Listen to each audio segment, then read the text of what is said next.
Miaraba antsika rehetra izay manaraka ny fandarana zarahay mahasoa ity. Fandarana izay iarahantsika ifampisarana ny mahasoa ho fanasoavana sy fanatsarana ny mpiarabelona. Ny hetsika asa ho an'ny Madagasikara no mamolavola ny fandarana. Nanomana sy ny nanolotra kosa dia ny Dr Jean-Luc Ravelo Armisy.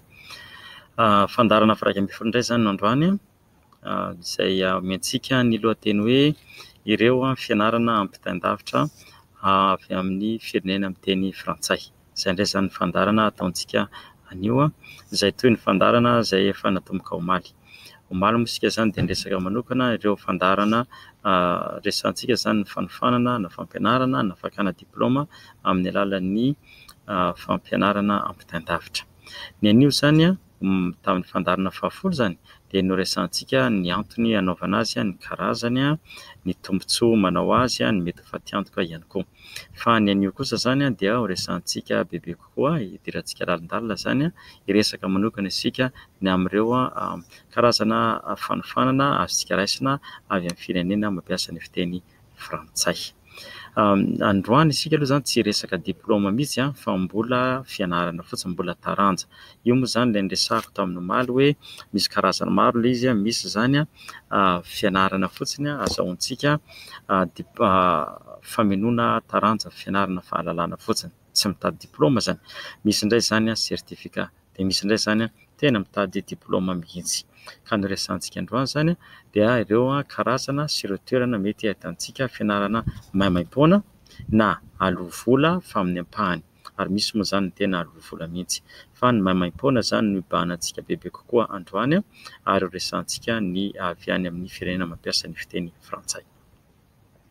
Alohan'izay nefa dia amaly ny fanontaniana indray isika, fanontaniana izay voaray asesy moa ilay izy araka an'izay filarany tonga eto amiko. Fanontaniana voalohany dia miresaka hoe zahay dia te hianatra any Allemagne, inona ry tompoko no azonao atao hanampiana anay? Izao izany ny eritreritro be dia be fangatahana momba ny Allemagne io, Canada iray, Allemagne ny anankiray. Dia mieritreritra ako izany raha tsy misy ny sampona dia ataontsika hoe amin'ny alakamisy isika miresaka manokana fianarana makany Canada, dia ny zoma miresaka manokana fianarana makany Allemagne. Fa raha tsisy ny sampona ho iaho, raha tsisy ny sampona, izay izany ny tanjontsika amin'ny alakamisy makany Canada, fianarana ho an'ny Canada, dia amin'ny zoma fianarana ho an'ny Allemagne. Ka dia aoka izany hiomana ny rehetra ifampilaza fa izay izany ny fandaharam-potoanantsika. Amin'ny larobia raha tratra manapetraka tsara, tsy dia tena aoka tsy ho fatoronareo amin'ny teny koa fa arak'izay lazaiko mandrakariva, ifampizarana ny antsika dia arak'izay fotoana ampelantanana sy izay entimana. Raha tratra dia ny larobia isika resaka manokana momba ny atao hoe TOEFL. Fa izay izany ny programa larobia TOEFL, dia alakamisy fianarana makany Canada, dia ny zoma fianarana makany Allemagne. Raha tratra izany, sanatria moa tsy tratra dia lazaina ihany isika amin'izay mety fiovan'ny programa. Ny fanontaniana faharoa izay voaraintsika dia mitondra mametraka an'izao atotoy izao ilay fandehany, maromaro ny lazana azy ity, ka noho izany tsy hanonona anarana manokana izany. Fa ilay fanontaniana izany dia toy izao ny fipetrany hoe inona moa izany raha misy ny atao hoe naoty tsara?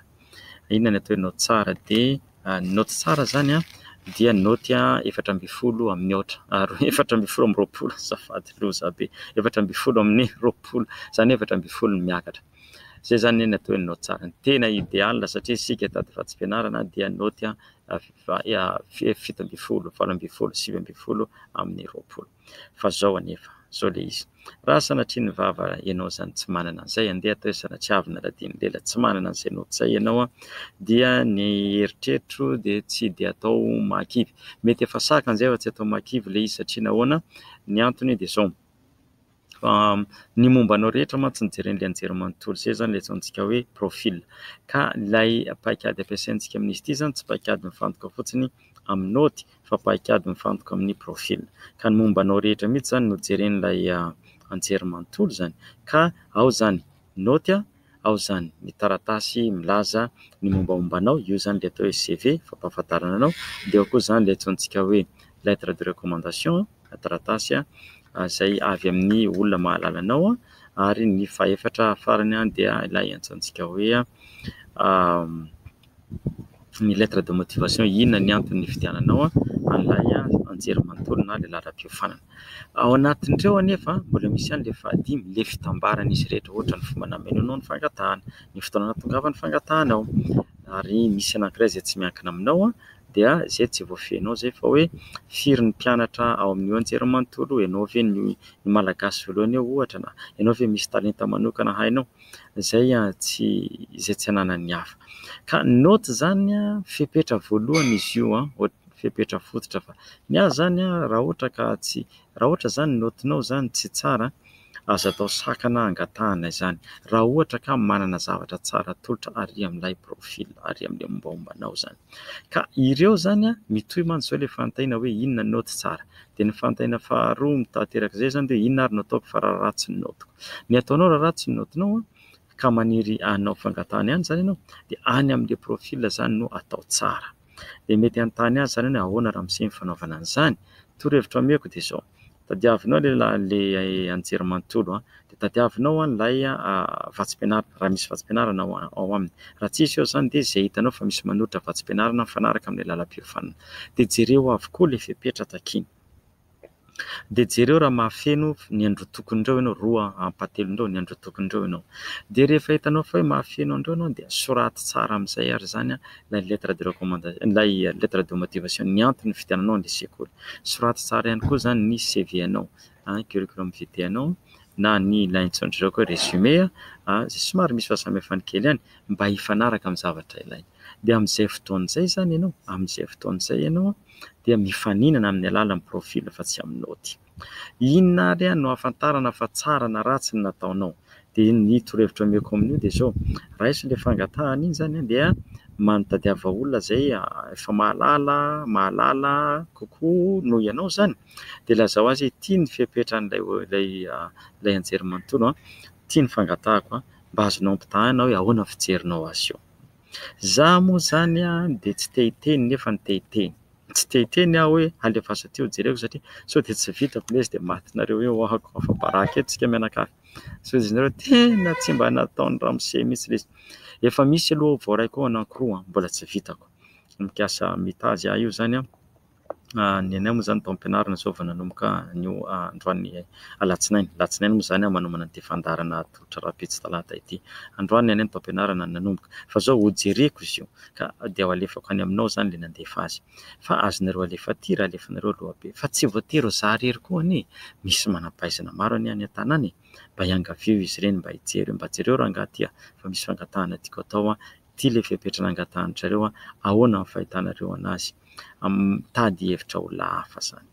Zay vao alefa zany ilay fangatahana, zay vao alefa ilay fangatahana. Zay zany no valin'ilay fanontaniana hoe inona no tsara, inona zany no ataoko, inona no ataoko mba ahatonga ho lany. Teny fampahirezana ho antsika. Za raha miresaka aminareo eto mety hifanohitra amin'ny kolontsaina malagasy ty zavatra lazaiko ty. Za akory tsy hoe dia olona za zany tsy eo manambany tena raha miteny an'izany. Tsy hoe olona tapo-pahaizana be manao ahoana ka nahazo mention inona très bien. Za tsy mbola nahazo an'izany mention très bien zany tamin'ny anarako. Tsy mbola nahazo an'izany mihitsy ahako. Fa le fahaizanao zany mandresy lahatra eo amin'le profil. Misy maro no nangataka araka ny tenin'ilay anjery manontolo izay nanaovako fangatahana vatsim-pianarana rehetra. Tamin'izaho nanao doctorat ohatra dia anjery manontolo 5 samihafa nanome vatsim-pianarana ahako. Tamin'izaho nanao maîtrise anjery manontolo 2 no 3 azafady nanome vatsim-pianarana. Tamin'ny nanao licence moa zany dia anjery manontolo anankiray ihany. Dia ireo izay nijery ny profilako dia milaza hoe tena miavaka amin'ny profilanao, izay ny antony nandraisana ianao. Notiko tsara, za aloha tsy nahazo 18/20. Za koa tsy nahazo mention très bien na honorable, tsy nahazo, za tsy mba nahazo an'izany mention bien zany akory, sisy mamelatra ilazana an'izany aminareo, mba ilazako amintsika hoe izy io zany tsy ny tena mahay be ihany ny tena katraka amin'ity fiainana ity, tsy izay, fa samy manana ny hainy ny rehetra, ka le hainao zany no hainao mamoaka azy, ka rehefa hainao ny mamoaka azy dia iny zany no isafidianana anao. Zay zany ny fanontaniana faharoa. Misy fanontaniana fahatelo nalefa na tovolahy matomboka amin'ny anarana hoe SC manontany izy hoe za efa nanoratra nibetsaka tamin'ilay mpampianatra fa tsy namaly intsony, tsy namaly mihitsy ilay mpampianatra.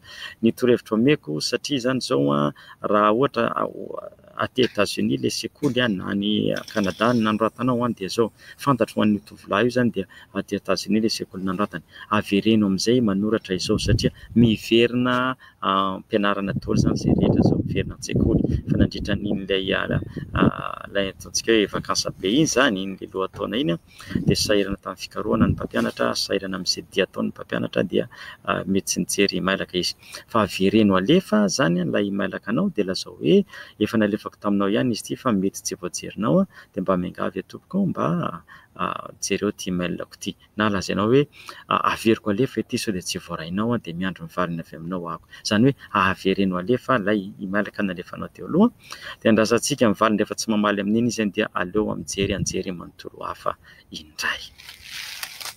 Misy mpianatra anankiray indray zany izay mifantaina fara milaza hoe tena ratsy be ny notiko ramose fa indrena ve mamerina manao baka na mianatra eto Ankatso aloha.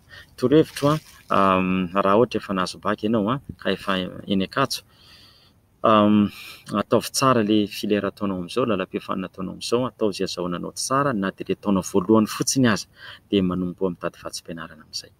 Ohatra aza mamerina maka baka zany raha tsy azonao antoka fa tena ho tsara be ny notinao fa le amin'ilay taona misy ianao zao zany ataovy tsara mihitsy ilay noty afaka taona faharoa zany vita ny fanadinana taona voalohany miditra taona faharoa ianao dia amin'iny fotoana iny zany ianao no mitady amin'izay vatsim-pianarana hidirana any amin'ny anjerimanontolo anankiray mazava ho azy hiverina haka lisansa indray zany ianao amin'izay fotoana izay.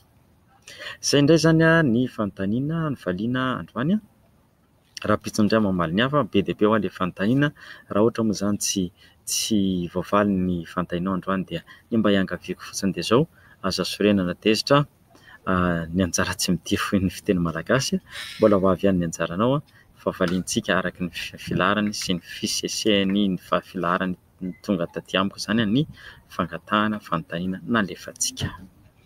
Iresaka indray zany tsika ao amin'ilay hoe fampianarana ampitain-davitra mampiasa ny fiteny frantsay.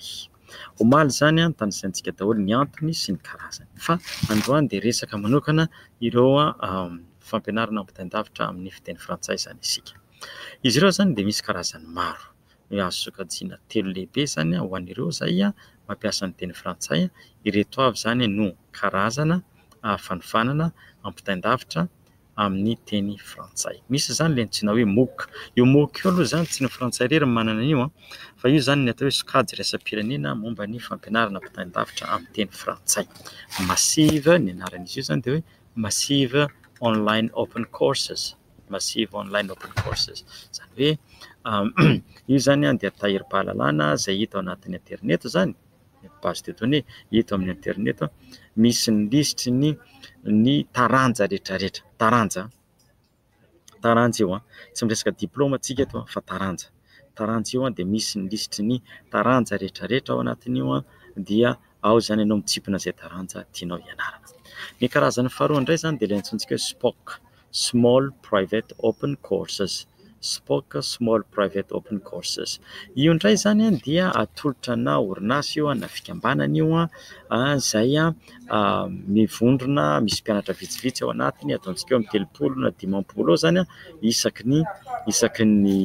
isaky ny taranja zany dia ireo olona ireo zany voafetra anaraka an'ilay fanofanana dia ireo olona ireo zany manifa vola mandoha vola misy sarany mianatra ao. Misy indray koa zany ilay antsondrareo amin'ny teny frantsay hoe FOAD, FOAD, formation ouverte à distance, formation ouverte à distance. Ireo indray formation ouverte à distance ireo zany dia sekoly na anjerimanontolo na sekoly manokana na sekoly ambony manokana misy taranja alefany asehony omeny mahay mampaona misokatra ho an'ny rehetrarehetra dia amin'ny fotoana izay tianao hakana azy amin'ny fotoana izay mampalalaka anao ny fomba fanofanana ary mipetraka ao zany izy io misy foana izy io ary azonao atao amin'ny fotoana rehetra.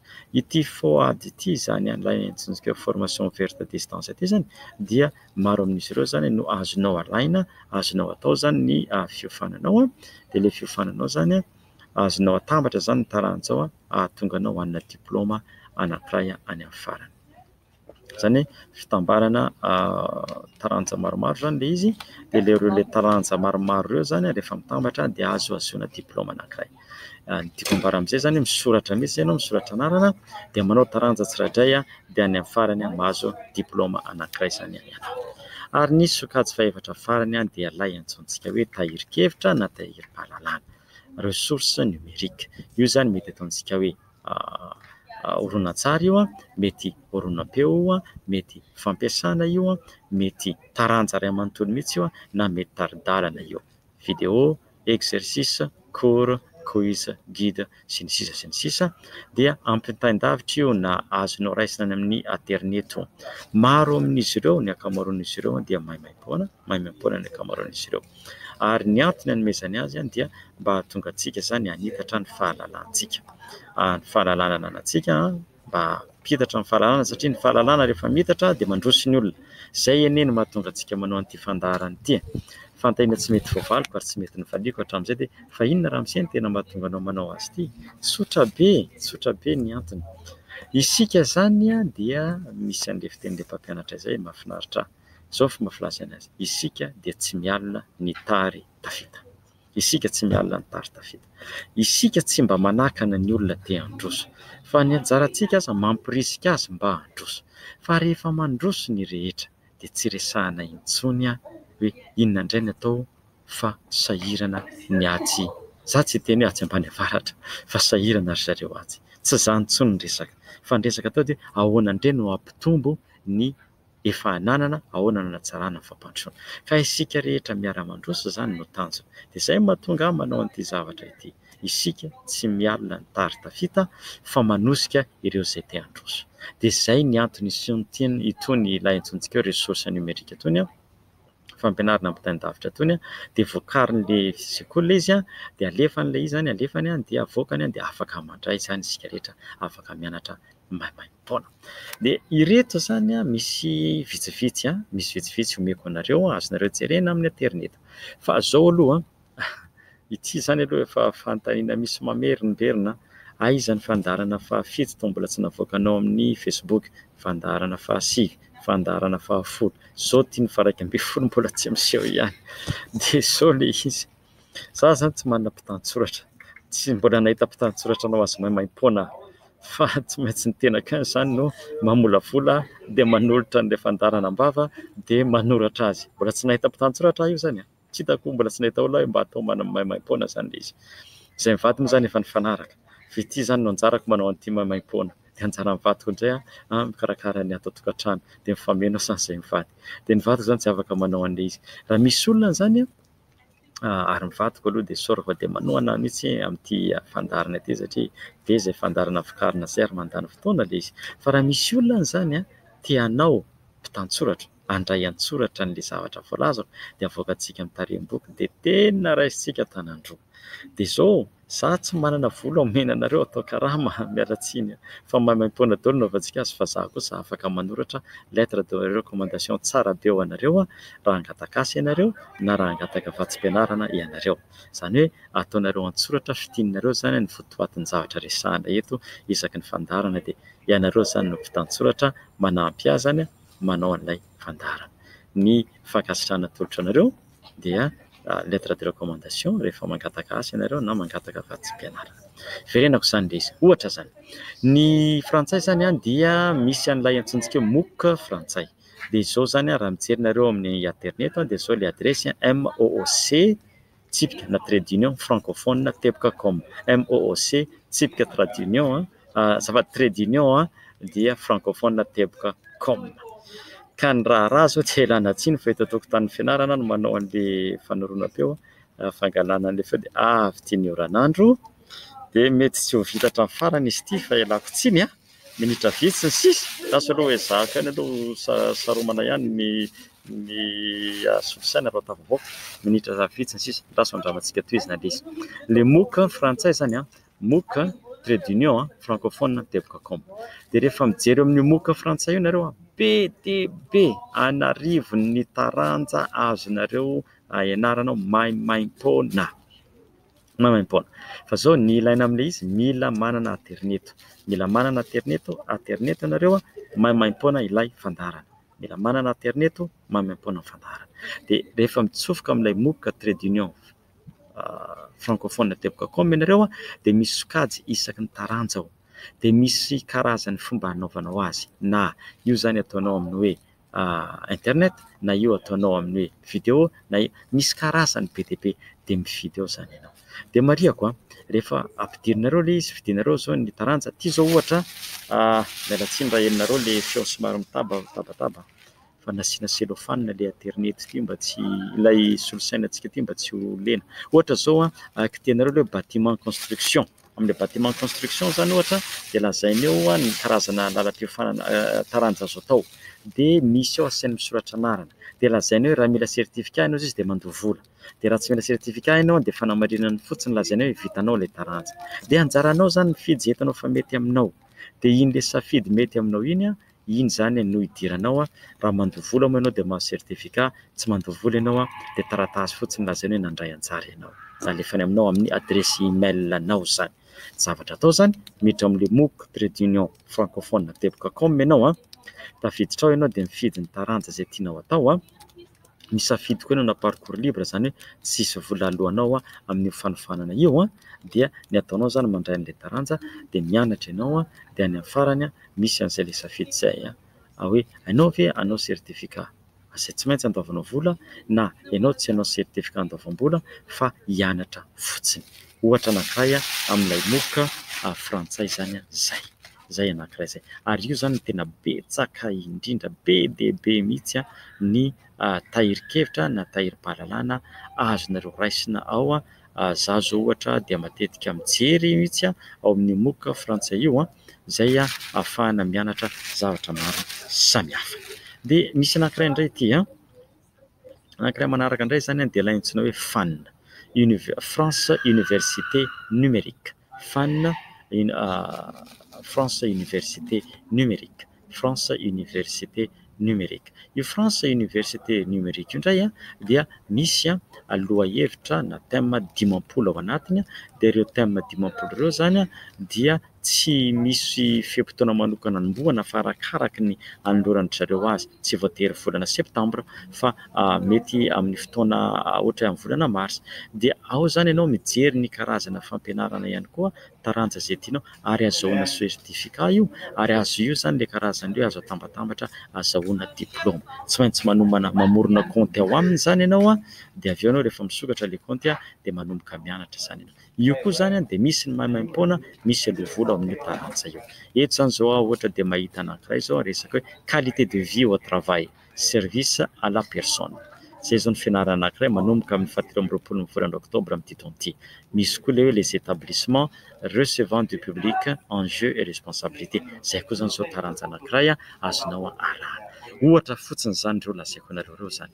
Misy ihany koa zany ny aoriana nda ohatra amin'izay zany tsika zany ataontsika hoe te hianatra teny frantsay fotsiny sika maimaimpoana, te hianatra teny frantsay maimaimpoana sika dia misy indray zany les formations dispensées en français izay vokarin'ny agence universitaire de la francophonie. Agence universitaire de la francophonie. Zay koa zany fomba tadiavanareo azy amin'ny internet, agence de la francophone de la francophonie dia agence azafady université de la francophonie. Dia ao koa zany misy listiny fianarana rehetrarehetra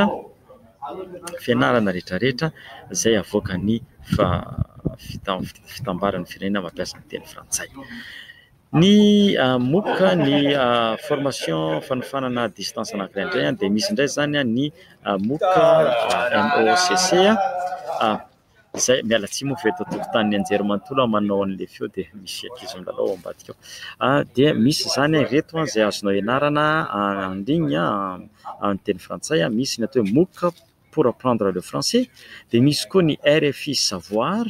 Io fotsiny zany tadiavinao ao amin'ny Google, tapenao fotsiny ao zany ampidirinao fotsiny RFI savoir, dia afaka mahitanao fampianarana teny frantsay maimaimpoana. Dia misy koa zany le hoe l'association française pour la formation des adultes, l'association française pour la formation des adultes.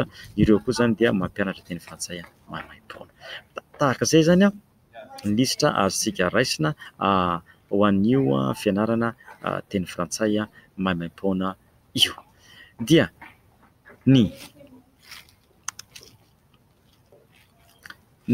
zavatra manaraka izay resantsika indray zany momba n'ity ilay teny frantsay ity ihany koa zany dia ao koa zany ilay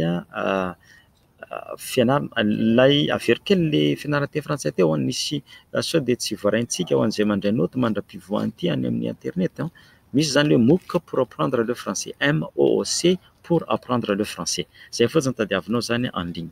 Misy koa zany le hoe RFI savoir, RFI savoir. Dia misy ihany koa le l'association française, l'association française, l'association française zay miankina mampianatra manokana ny teny français, l'association française pour la formation des adultes amin'ny alalan'ny MOOC koa zany no ampianarana. Zay zany ny toromarika amin'ny ankapobeny momba ny fianarana teny frantsay izay hitantsika amin'ny MOOC. Misy ihany koa zany fianarana zay ataon'ny voakary ny anjerimanontolo MOOC ihany koa zany io mampiasa ny teny frantsay dia misy zany ilay antsointsika hoe lohahevitra maro indray zany no avoakan'izy io zany nresantsika teo aloha averiko kely resantsika teo le hoe MOO trait d'union français francophone tebcom dia misy le antsoina hoe FAN dia misy indray le antsoina hoe AUF agence universitaire de la francophonie zafady dia misy indray zany ilay antsointsika hoe les universités numériques thématiques, les universités numériques thématiques. Io indray zany dia tena formation fanofanana ara-pédagogique, formation fanofanana ara-pédagogique izay mandeha amin'ny mandeha ampitain-davitra zany. Ireo rehetra ireo zany dia azontsika atao avokoa amin'ny alalan'ny fanofanana ampitain-davitra ireo rehetra ireo ary maro amin'ireo izay nolazaiko teo zany no tsy andoavana vola fa dia maimaimpoana zany ny fanaovana ny fianarana amin'ireo toerana ireo. Eto ary zany dia ampiantsika le fanazavana satria misy amintsika mety faly be misy zavatra vaovao, mety misy zavatra maimaimpoana ity dia tia hanomboka avy hatrany dia ho averiko tany saina amintsika zany le izy misy zany le hoe MOOC francophone io zany MOOC trait d'union francophone tebcom. Zay zany ny anankiray dia ao zany misy taranja maro maimaimpoana. Misy indray zany le hoe FAN FAUN trait d'union MOOC tebcfr, FAN FUN trait d'union M ohatran'ny moto OOCFR tebcfr. Zay zany ny adresy anankiray. Misy indray zany ilay antsointsika hoe l'offre française de formation à distance, l'offre française de formation à distance. Io indray zany dia ny fédération interuniversitaire de l'enseignement à distance, fédération universitaire de l'enseignement à distance. Ireo indray zany no mikarakara-an'io any Frantsa. Dia ny adresin'io indray dia FIED tebcfr, FIED tebcfr, FIED d ohatran'ny hoe inona re zany dada domy dokotera FIED tebcfr. Io ndray zany no adresin'io fikambanana fédération universitaire de l'enseignement à distance io. Ao daholo zany ny fitambarany anjerimanontolo rehetra manome an'ilay fanofanana ampitain-davitra any Frantsa. Ny manaraka indray dia université numérique thématique. Les universités numériques thématiques ohatra dia mizara valo izy io. Misy zany hoe science fondamentale dia ny manolotra azy dia ilay antsoin'zareo UNICIEL, UNISCIEL, UNICIEL, UNISCIEL. Zay no anaran'ilay fikambanana. Azonareo to dia tadiavina amin'ny Google io UNICIEL io, to tadiavinareo amin'ny Google io dia hitanareo io adresy io. Misy zay zany resaka science fondamentale. Misy indray zany resaka science juridique politique. Science juridique politique dia ny adresy indray fanafoezana azy azonareo jerena ao amin'ny internet dia ny UNJF. UNJF. UNJF dia ataonareo formation en ligne dia hitanareo ao amin'ny Google. Misy indray zany santé et le sport dia ny anarany indray dia UNESS. UNESS. UNESS. Misy indray l'environnement et le développement durable avec UVED. UVED. UVED. Zay fotsiny ataonareo amin'ny Google UVED dia ataonareo formation en ligne dia mipoitra io dia ao ny ataonareo ny lisitra.